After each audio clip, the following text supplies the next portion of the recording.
Assalamu alaikum. Today we have an important topic. We will discuss and marks important points of thanatology. थैनाटोलॉजी आपने किस book करनी है? सैयद मोहम्मद इजाज़ अली से करनी है, बिकॉज़ वहाँ पे बहुत अच्छे से लिखी हुई है। इसके अलावा इसकी वेटेज क्या है? एनुअल प्रॉफ के अंदर यहाँ से एक एससीक्यू और 3 एमसीक्यूज़ आते हैं प्रॉफ के अंदर। वेटेज एससीक्यू के हवाले से यानी कि टोटल 8 नंबर आपके बन जाएंगे, और वाइवे के लिहाज से भी ये बहुत इम्पॉर्टेंट है क्योंकि यहाँ से आपसे वाइवा बहुत अच्छे तरीके से पूछा जाता है। अब हम इसके इम्पॉर्टेंट पॉइंट्स देखते हैं और उसके लिए बुक से इसकी मार्किंग करते हैं। लिहाजा हमारे पास जो इम्पॉर्टेंट पॉइंट हैं उनको हम देखकर आगे चलते हैं।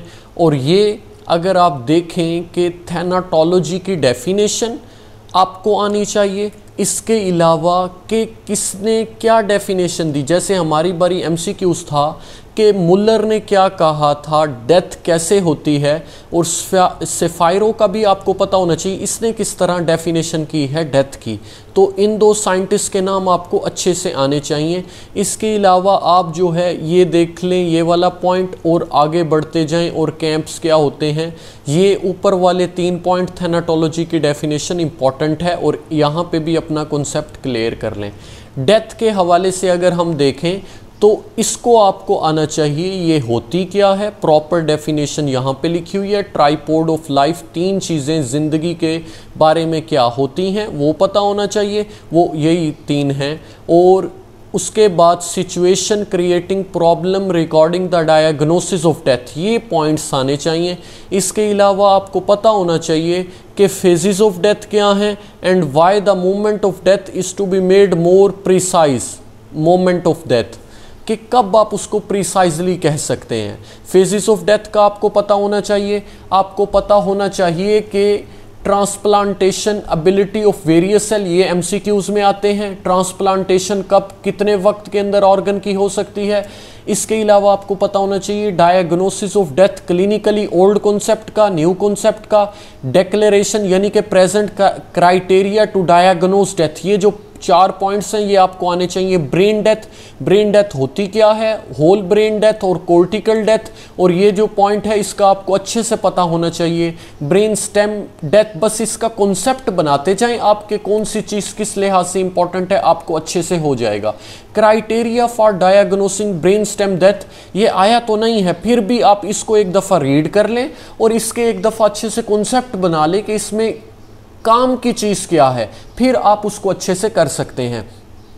इसके अलावा अगर मैं बताऊं तो criteria for certification of death, कि सर्टिफाई जो आपने सर्टिफिकेट लिखना है वो कब लिखना है, उसके लिए क्या क्या चीज़ें ज़रूरी हैं, ये एससीक्यू है, past paper SCQ. Suspended animation past paper MCQs है, किन किन कंडीशन के अंदर होता है ये भी एमसीक्यूज़ हैं।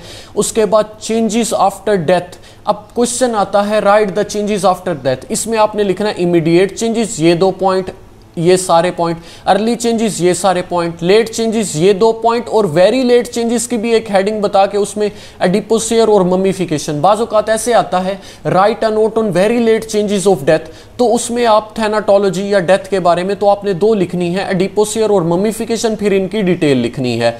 ये यहाँ तक एक एमसीक्यू ख़त्म हो जाता है। अब प्राइमरी फ्लैसिडिटी, ये पार्ट है किसका, इमीडिएट चेंज का।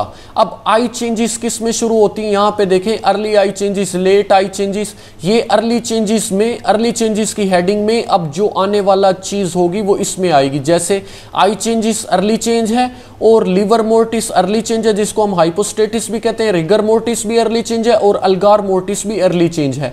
तो अब 1 बाय 1 आई चेंजेस से ये वाला अर्ली चेंजेस का टॉपिक शुरू करते हैं, फिर एंड में हमारे पास लेट चेंजेस का टॉपिक आएगा। अब आई चेंजेस में आपको पता होना चाहिए अर्ली चेंजेस क्या होती हैं और लेट चेंजेस क्या होती हैं। और ये जो है कैटल ट्रकिंग, ये आपको आना चाहिए, वाइवा क्वेश्चन है, एससीक्यू है, इंपॉर्टेंट पूछा जाता है। और ये डायग्राम्स भी आपको क्लियर होनी चाहिए। हाइपोस्टेसिस क्या होती है, इसकी डिटेल आपको आनी चाहिए, डिस्ट्रीब्यूशन कैसे होती है ये पता होना चाहिए, इंटरनल अपीयरेंस एक्सटर्नल अपीयरेंस का पता हो। यहां से देखें extent and time of appearance कैसे होती है, तो टाइम कितने और में डिवेलप होना शुरू होती है, कब डिवेलप हो जाती है, कब ये जो है परमानेंटली रिजाइड करती है बॉडी पे, ये भी पता होना चाहिए आपको और अच्छे से आना चाहिए। उसके बाद अगर आप देखें मेडिको लीगल सिग्निफिकेंस, यहां पर हर चीज की बहुत इंपॉर्टेंट है मेडिको लीगल सिग्निफिकेंस। और ये जो टॉपिक है कि वाइबिसिस या पैटर्न लीवर मोर्टिस, ये भी आपको पता होना चाहिए, ये इंपॉर्टेंट है। और उसके बाद आप ये देख लें, ये एमसीक्यूज आते हैं कि colour of hypostasis in various condition में क्या क्या होता है। ये आपसे कलर का एमसीक्यूज पूछे जाते हैं, जैसे CO पॉइजनिंग में कौन सा कलर आएगा, फ्ला पॉइजनिंग में कौन सा कलर आएगा, तो आपको यहां से एमसीक्यूज दिया जाता है। रिगर मोर्टिस आपको पता होने चाहिए, पहले आपने हाइपोस्टेसिस या उसका दूसरा नाम था, अब रिगर मोर्टिस क्या हो जाती है इसका भी आपको पता हो, स्टिफनिंग होती है मसल की, तो ये इसका आपको पता हो। ये देख रहे हैं हाइपोस्टेसिस और ब्रूस, ये डिफरेंस पास्ट पेपर में पूछा गया है। और रिगर मोर्टिस की मेडिको लीगल सिग्निफिकेंस आनी चाहिए, ये भी पास्ट पेपर SCQ है। कहते हैं differential diagnosis of rigor mortis क्या है, तो आपने ये 3 पॉइंट लिखनी है, कैडावेरिक स्पैज्म, कोल्ड स्टिफनिंग और हीट स्टिफनिंग से ये मिक्स हो सकता है, ये भी डिफरेंशियल डायग्नोसिस बन सकते हैं। इसके अलावा आपको आना चाहिए, ये देख लें psycho physio chemical basis for development, ये तकरीबन 5 मरतबा SCQ पूछा गया है। इसके साथ आपने ये डिटेल लिखनी है और ये डायग्राम भी ड्रॉ कर देनी है, और आपका जो है अच्छे नंबर, ये पैराग्राफ और वो पीछे वाली डायग्राम आपने ऊपर वाली ड्रॉ कर देनी है। इसके अलावा आपको पता होना चाहिए, वो पूछते हैं कि स्टेजेस ऑफ रिगर मोर्टिस क्या हैं, तो आपको पता होना चाहिए ये वाला पॉइंट भी। अब कैडावेरिक स्पैज्म क्या होता है और इसका रिगर मोर्टिस से डिफरेंस क्या है, ये भी बहुत दफा आपका पास्ट पेपर में पूछा गया है। आना चाहिए factors affecting rigor mortis, MCQs या SCQ दोनों में आ जाते हैं। अर्ली फैक्टर कौन से हैं और लेट फैक्टर, दोनों का आपको कॉन्सेप्ट होना चाहिए। और ये डायग्राम आपकी ऑस्पी में रख दी जाती है, सेम टू सेम आप बताते हैं कि ये कैडावेरिक स्पैज्म है, इसकी मेडिको लीगल सिग्निफिकेंस क्या है, और ये पॉइंट आपके ऑस्पी पे भी आ जाते हैं। एल्गार मोर्टिस क्या होता है, कूलिंग ऑफ बॉडी है, इसका कॉन्सेप्ट आना चाहिए, इसको रीड करें कैसे होता है, इनिशियल प्लेटू कैसे बनती है, ये पैराग्राफ भी अच्छे से देख लें और इसका सारा कॉन्सेप्ट आप, इसकी टाइमिंग बहुत अहम होती है यहाँ पर, सही है। इसके अलावा ये पैराग्राफ की ये जो ग्राफ है इसकी डिटेल दी हुई है यहाँ पर। अब हम आगे चलते हैं, methods of measuring cooling of body, ये भी आपको पता होना चाहिए किस तरह आप कूलिंग ऑफ बॉडी को मेजर करते हैं। और ये जो है मीटर का नाम थेंटोमीटर, 25 सेंटीमीटर लॉन्ग इसकी लंबाई, इसका थेंटोमीटर का नाम, ये सब पूछा गया है पास्ट पेपर के MCQs के अंदर। और इसका कैसे होती है, इसकी कैसे जो हम रीडिंग पढ़ते हैं, वो सारी डिटेल भी आपको आनी चाहिए। और विसिरल टेम्परेचर का आपको पता हो, रेक्टल टेम्परेचर पूछते हैं, इसकी लंबाई पूछ लेते हैं, 10 सेंटीमीटर का यानी कि इंसर्ट करते हैं रेक्टम के अंदर 10 सेंटीमीटर, ये डिटेल आपसे पूछ ली जाती है। अदर साइट्स कौन कौन सी हैं जहां से आपको ये जो है और ये जो पूछा जाता है, और ये ग्लाइसरल फार्मूला, ये भी आप अच्छे से देख लें क्योंकि ये इंपॉर्टेंट का हामिल है, यानी कि इंपॉर्टेंट है। मार्शल एंड हीरोज, ये इतना पूछा तो नहीं गया लेकिन फिर भी क्योंकि यहाँ पे टाइमिंग इंपॉर्टेंट है, मिक्स मत कीजिएगा, थोड़ी सी यहाँ पे आपको थोड़ा सा आपको टाइम देना है। इसके अलावा factors affecting rate of cooling of body, ये पूछा जाता है, आपको आने चाहिए सारे। Postmortem caloricity, very very very important, आपको आना चाहिए। अकरेंस क्या होती है, ये भी। पुट्रीफेक्शन बहुत अहम है, अगर आप मुझसे पूछें, ये भी बहुत मरतबा पूछा गया है आपका पुट्रीफेक्शन का टॉपिक। प्रोसेस इन्वॉल्व पूछ लेते हैं, आप नाम लिख के डिटेल बताते हैं इनकी। इसके अलावा पूछते हैं फेजेस ऑफ डिकम्पोजिशन, ये है स्टेजेस ऑफ डिकम्पोजिशन और फेजेस ऑफ डिकम्पोजिशन को मिक्स नहीं करना। अब क्वेश्चन आया हुआ है पास्ट पेपर में, right a note on stages of decomposition, तो ये आप ये सारा टाइमिंग के साथ फर्स्ट वीक में क्या होता है, फिर इसकी ग्रीनिश डिक्लेरेशन। अब पूछा जाता है कि ग्रीनिश डिक्लेरेशन क्या कहां से स्टार्ट होती है और कहां पे, ये बहुत अहम है ग्रीनिश डिक्लेरेशन। मार्बलिंग का फिनोमिनन कब किस टाइम पे होता क्या है, और ये सारा पूछा जाता है। फर्स्ट स्टेज बहुत अहम है, एट 1 वीक, एट 2 वीक्स, ये आपको एट 3 वीक्स क्या क्या होता है, एट 4 वीक्स क्या होता है। और ऑर्डर ऑफ डिकम्पोजिशन भी आना चाहिए, MCQs के हवाले से बहुत ज्यादा अहमियत का हामिल है।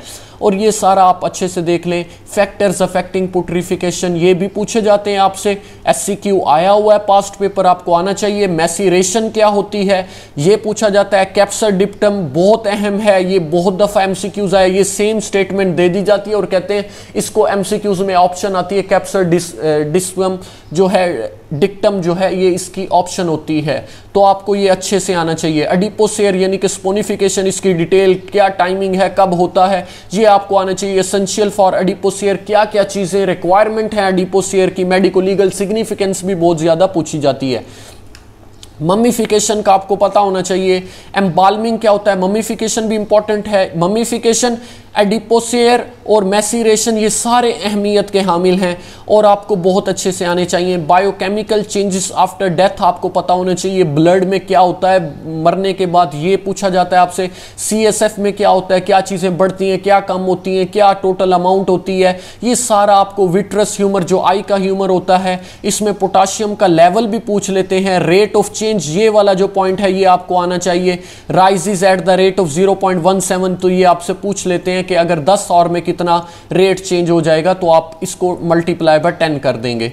Estimation time since death important है, पूछा जाता है, एक दफा SCQ आया हुआ है। ये देख रहे हैं। अब ये देखें, इस ग्राफ से जो है आप ये वाली लाइन रिमूव कर दें, ये भी रिमूव कर दें, डीकंपोजिशन और टेम्परेचर की, पीछे बच जाएगी ये। अब आप ऐसे ग्राफ बनाएंगे, ये यूं 12 घंटों के अंदर डेवलप होती है, 12 घंटे स्टे करती है, अगले 12 घंटे में रिमूव हो जाती है।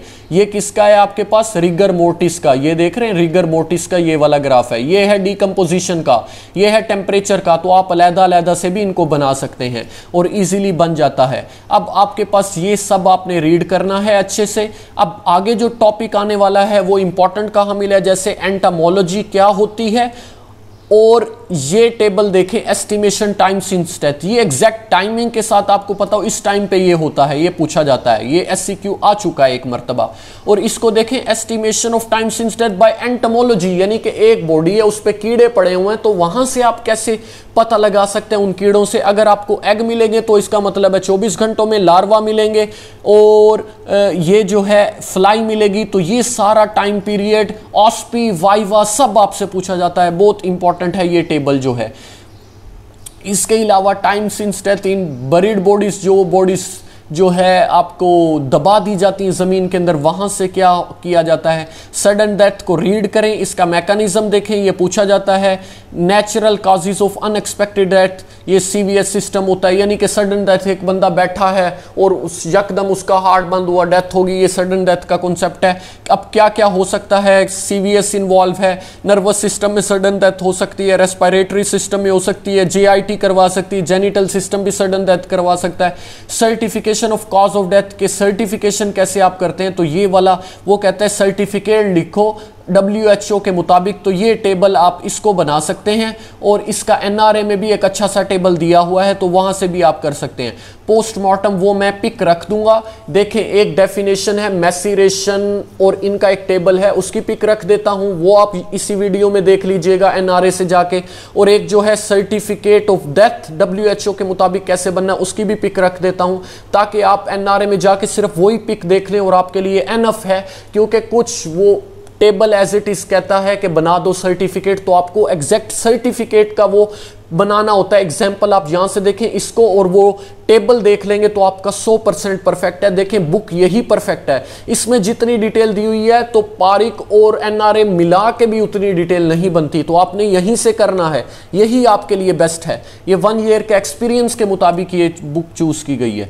पोस्टमार्टम क्लॉक को देख लें, इसकी डेफिनेशन अच्छे से कर लें। Thank you very much. Subscribe करें, लाइक करें, शेयर करें, अपने दोस्तों को भी बताएं और सपोर्ट करें। Thank you very much. Allah Hafiz.